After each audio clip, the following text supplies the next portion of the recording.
تەوەری یەکەمی بەرنامەکە گفتوگۆ دەکەین پرۆژەیەک بۆ خانەنشینی هێزەکانی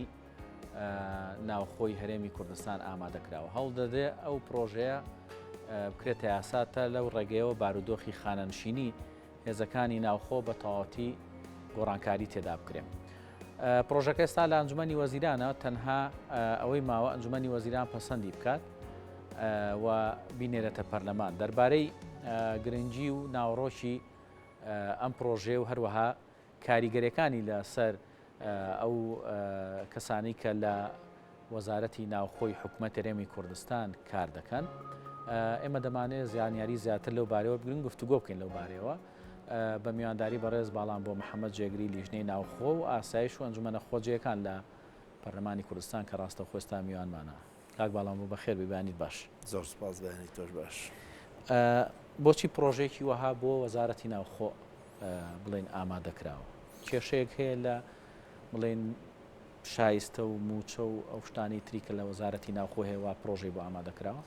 بە ناوی خوای بەخشندەی میهرەبان بە هیوای تەندروستیەکی باش بۆ هەمولایەک خێرێت دیارە کێشەی موچەی خانەنشینی هێزەکانی ئاسایشی ناوخۆ کێشەیەکی گەورەیە بەهۆی ئەوەی کە هێزەکانی ئاسایش و ناوخۆ لە کاتی دەوامی ڕسمی خۆیان موچەیەکی ئەتوانم بڵێم تقریبان باشیان هەیە بەڵام کاتێک دێتە سەر خانەنشینی ئەم موچەیە بە ڕێژەی ئەتوانم بڵێم 3/4 کەم ئەکا یعنی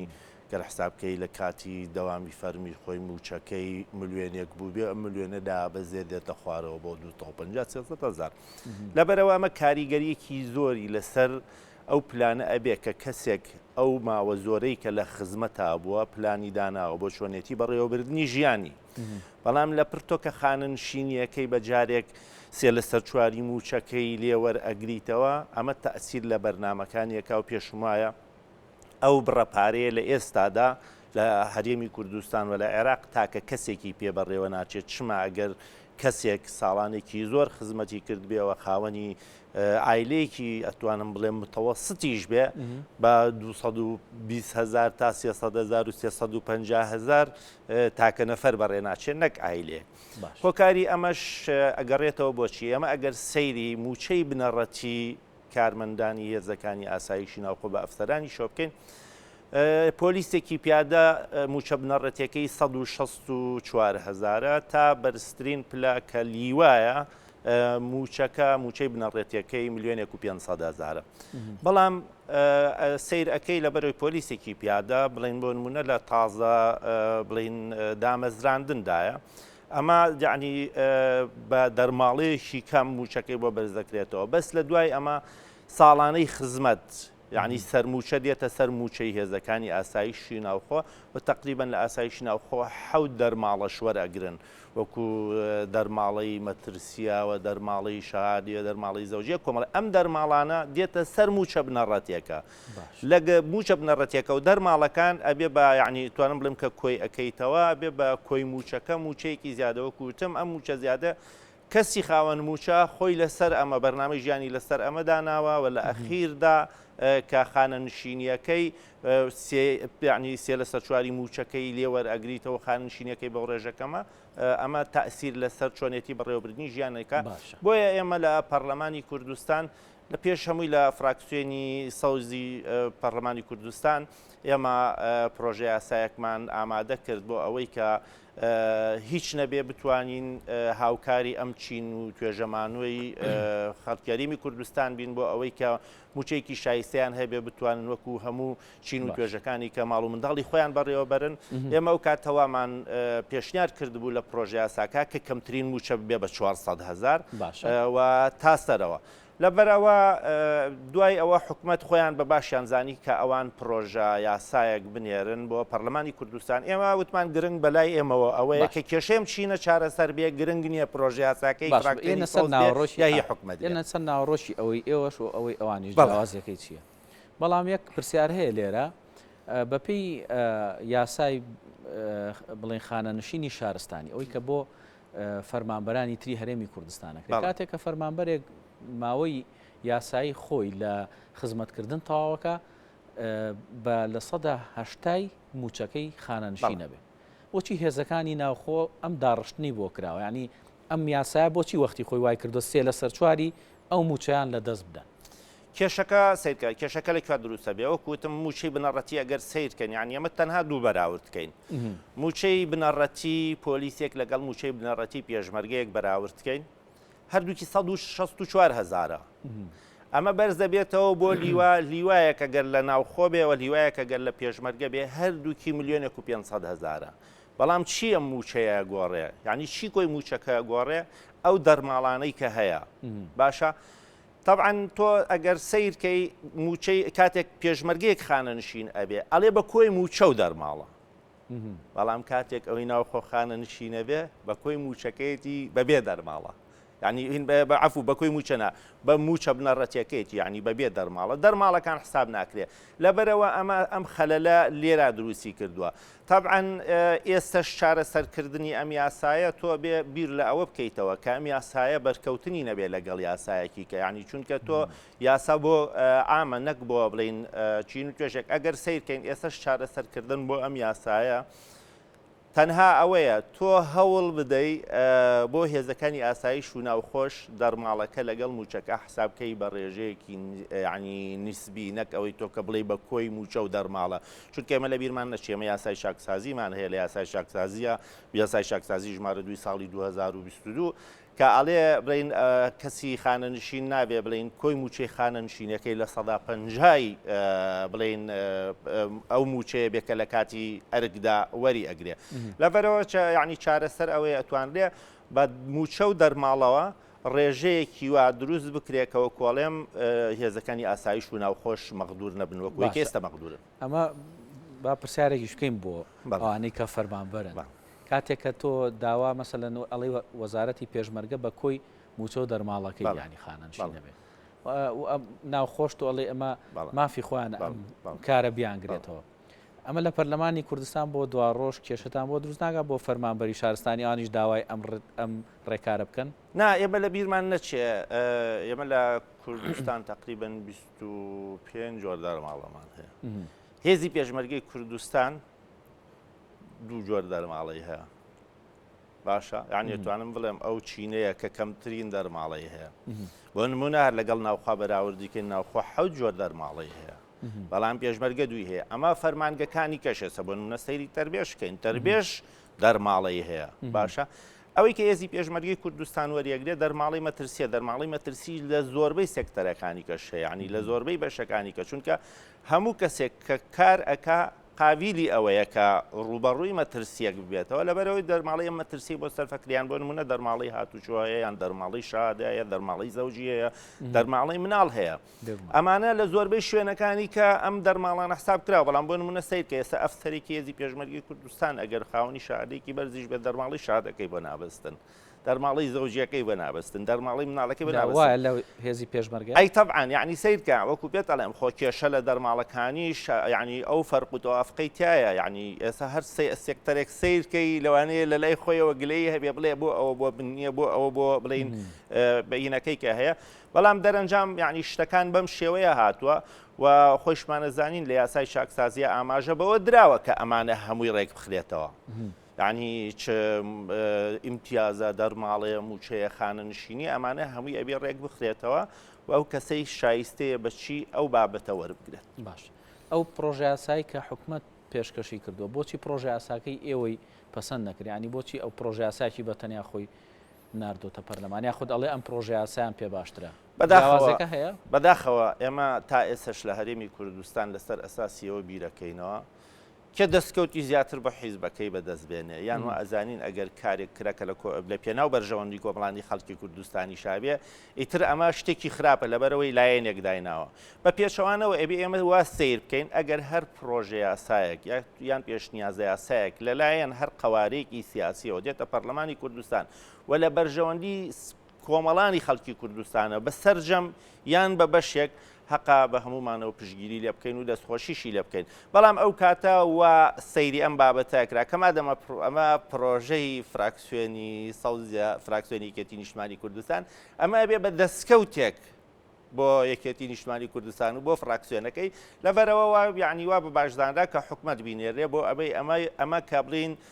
چۆنەڵێ هەماهەنگ بێ و بڵین پرۆژەی حکومت بێ نەک پرۆژەی فراکسیۆنێک لەگەڵەوەشا ئێمە لەبەر ئەوەی کە لە بەرژەوەندی چین و توێژێکی گرنگی خەڵکیێریمی کوردستانە پێشوازیشمان لێ کرد و پرۆژەکەی خۆشمانمان کشاندەوە گرنگەوەیە بەلامانەوە کە ئەم کێشەیە چارەسەر ئەو خاڵانە چیە کە حکومت جیاوازتر لە ئێوەنا یعنی ئێوە ئاماژەتان بە چەند خاڵێک کردووە و خاڵانەی ئێوە چیە ئەوەی حکومت چیە کە بڵێت جیاوازتر لەوەی ئێوە سیدکە ئەمە ناتوانانی بڵێ فەرقێکی وای تابێت چونکە تۆ لە یاسادارکردنا هەمیشە ئەبێ ئاگات لەو بابەتە بێت کە تۆ نابێت دەقێک یا بڕگەیەک یامادەیەک دەرکەی پێت شەوانەی یاسایەکی کە بێت ئێمە ئێستا یاسای چاکسازیمان هەیە عنی تۆ بێ سەیری ئەم بابەتە بکەی ئەو یاسایی کە ئێستا دەریەکەی بۆ هێزەکانی ئاسایش و ناوخۆ کە پێچەوانەی یاسایەکی کە نەبێت لە هەرێمی کوردستانە کاری پێ بکرێت یان لە هەرێمی کوردستانە جد دەرچوێنرابێت لەبەرەوە پێم وایە زیادکردنی موچەکانیان فەرقێکی ئەو تۆی نابێ یعنی ئەوەی کە گۆڕانکاری تیاکرێت لە موچەی خانشینی هێزەکانی ئاسایشان ناوخۆت چ لەو پرۆژەیە کە ئێمە پێشکەشمان کردبوو چلەوەی کە لە حکومەتەوە ئەنێرێتە پەرلەمانی کوردستان باش ئەو بڵێن ئەوانی کە ئەگەر یاساکە ئەگە پرۆژه یاساکە پەسەند بکرێ ئەوانی کە لە بڵێن هێزەکانی ناوخۆ ئاسایشن سەرجەم بڵێن ئەوانی کە سەر بە وەزارەتی ناوخۆن ئەم یاسایە ئیتر جێبەجێکرێ بە سەریان یاخود تەنها مەسەن ئەفسەر و ئەوانەی کە پۆلیسن یاخودانێ ئاسایشن ئەوانە ئەگرێتەوە دانا یاسا طبعا ئەم یاسایە دەرەکرێت بۆ چینێک دەرەکرێت و چینش کە پیان ئەڵێن هێزەکانی ئاسایش و ناوخۆ ئەمە وەکوتم بەسمە هەنێک ئیداری هەنێک جێبەجێکار ینی لەسەر جادەیەوە لەسەر بێژگە تەنسیب ئەوەی لە جێگەیەکۆ نێراوە بە جێگەیەکی کە ئەوەی کەی کەموچەی لەسەر وەزارەتی ناوخۆیە و یعنی لە ڕووی کارگەڕیەوە سەر بۆ وەزارەتی ناوخۆیە بەهێزی ئاسایش و ناوخۆ نەک بڵین مەسەلە ئێستا قایم و محافظ و ئەمانە سەر بە وەزارەتی ناوخۆن بەس ئەو هێزانەی کە پیان ئەڵێن هێزی ئاسایش و ناوخۆ سەرجەمیان ئەمانە ئەو یاسایەیان گرێتەوە باشە چەند کە سوودمەندە بێ عنیوانێ وەکو هێزەکانی ناوخۆ چەند سوودمەندە بن خۆی ئەتوانم بڵێم ئەم یاسایە بۆیە ماوەیەکی زۆر کاتی بردکە بنێڕێتە پەرلەمانی کوردستان ئەمە پێویستی بە دیراسەکردن هەیە بۆچی لەبەرەوەی ئەمە ئێستا ئەگەر سیرکەین تقریبان دەوری 30,000 خانەنشینی پێشومان هەیە باشە لە هێزەکانی ئاسایش و ناوخۆ باش لەگەڵەوە بێ دیراسە بکرێ تۆ دەستکاری هەر بڕگەیە یامادەیەکەکەی ئێمە ئێستا لە هەرێمی کوردستان خانەنشینی ناوخۆ ئێمە بە یاسای ژمارە 15 ساڵی 2011 کە بەرکارکردنی یاسای ژمارە 18 ساڵی 2011 هێزەکانی ناوخۆی عێراق لە هەرێمی کوردستان کار بەماکرێ تۆ دێی لێرە دەستکاری ئەو یاسایەکە ینی پێشترە و یاسایە تقریبەن 90 مادەیە توانم بڵێم خاڵی زۆر باش و گرنگ بڕگەی زۆر باش و گرنگ مادەی زۆر باش و گرنگی تایە بەڵام تۆ دێ ئێستا ئەم یاسایەکی سەر لە نوێ دەرەکەی ئەبێ بێیت لێرە دیراسی ئەوە بکەیت ئەم یاسایە بۆ نمونە ئەگەر تۆ هەرچەنە ینی بەداغەوە شەڵم چونکە برادەرانی هێزەکانی ئاسایش و ناوخۆ زۆریان هیوایان بەوەیە کە بڵین ساڵی تەمەنەکە کەم بکرێتەوە بەڵانی خانەنشینی بەڵێ بەڵامیتر ئەوە یاساوە کۆڵم یاسای چاکسازی دەرکراوە و بڕیاری لەسەر ئەوە داوە کە ئاڵێ 15 ساڵ خزمەت 45 ساڵ تەمان ئەمە بۆ خانەنشینی اختیاریە کەسێک کە خۆی بێوێ بەڵام لە خانەنشینی ئیجباریە 63 ساڵە و حەدی بەرزەکەشیە گەر بۆ نمونام کەسێکی شارەزای بوارێک بێ 2 ساڵی وە زیاد بکرێتەوە ینی حەدی زۆرەکەی 65 ساڵە تۆ یعنی وەرە ئەگەر سیر بکرێ ینی خۆ ئەمە بەگاڵتنی ئێستا پێشتر جەنابەت باست کرد چینەکانی کە ئەڵێن ئەی چینەکانی کە ئەڵێن چی ئێمە ئەگەر لێرە دەستکاری تەمەن بکەین بەیانی تەمەنی خاننشینی هێزەکانی ئاسایش و ناوخۆکەی بە 40 ساڵ بەینی پێشمەرگ هەیەوێت تربیەوێ تەندروستیەوێ یعنی سیرەکەی لە هەموو ئەوانی کاڵێن بۆ ئەوان بەو تەمەنە بۆیان هەبێ خاننشین بن ئێمە بۆ بەمان نەبێت لەبەرەوەمە وابزانام شتێکی کۆنکرێتیە دەستکاریکردنی هین نییە بەڵام ئەوەی کە یعنی ئێمە سەیری بکەین بڵین لە مەسەلەی دەستکاریکردنی وەکو ئەڵێم دەرماڵەوە ئەوانە توانی چارەسەرێکی بۆ بدۆزین باش ئەو خاڵانە نازام ئەگەر پرۆژەکەت بینی بێهی حکومەت ینی گەیشت بێتە لاتان ئەو خاڵانەی کە ئاماژەی پێکردووە چ گۆڕانکاریەکە بۆ نمونە تۆڵی سێ لە سەرچواری موچەکە ئەڤڕێ ینی بڵین کەمەکرێتەوە لە کاتی خانەنشینیە هیچ شتێکی کردووە بۆ ئەمەیان ینی ئەو خاڵانە چینکە بڵین ئەرێنین بۆ ئەو یاسا ئەو خاڵانەوە کۆڵێم ئێستا هێزەکانی ئاسایشی ناوخۆ بەوەسم لە تازەگەیە ناسیدکرد لە ئێستا هێزەکانی ئاسایشی ناوخۆ بە موچە بنەڕەتیەکەیان موچەی ئیسمیەکەیان خانەنشین نەکرێن باش